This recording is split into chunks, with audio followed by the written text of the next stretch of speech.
Whittward Carver.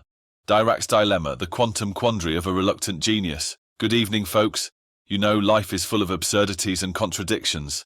Take, for instance, the story of Paul Dirac, a bloke who, in the midst of all this quantum nonsense, managed to come up with one of the most mind-boggling equations in physics.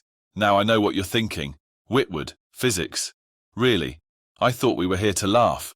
Well, buckle up, because I'm about to take you on a journey that will make you question if Dirac was a genius or just having a laugh. Imagine Dirac sitting there in his lab, probably with a cup of tea, because, you know, British, and he's thinking, blimey, this quantum stuff is a right mess. Let's see if I can't make it even more confusing. So he starts scribbling down some symbols, and before you know it, he's got this equation that looks like a mathematical mashup of a Rubik's Cube and a Sudoku puzzle.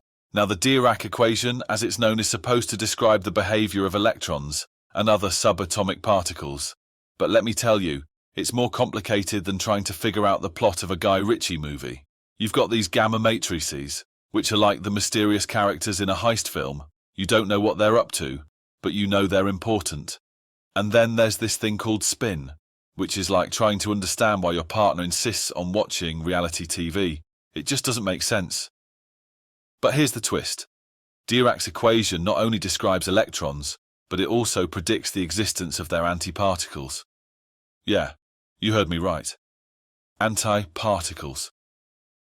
It's like discovering that for every annoying person in your life, there's an equally annoying anti-person out there. And if that's not enough to make you question reality, I don't know what is. Now, Dirac himself was a bit of a character.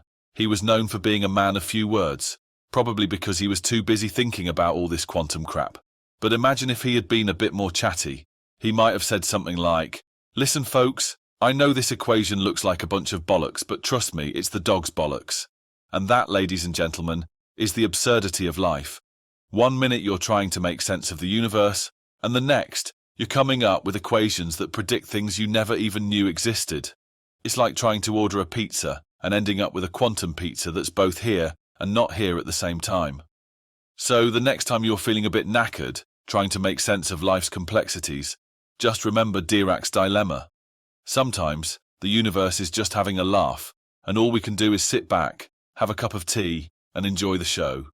Cheers to the absurdities of life. Now, who's ready for a pint?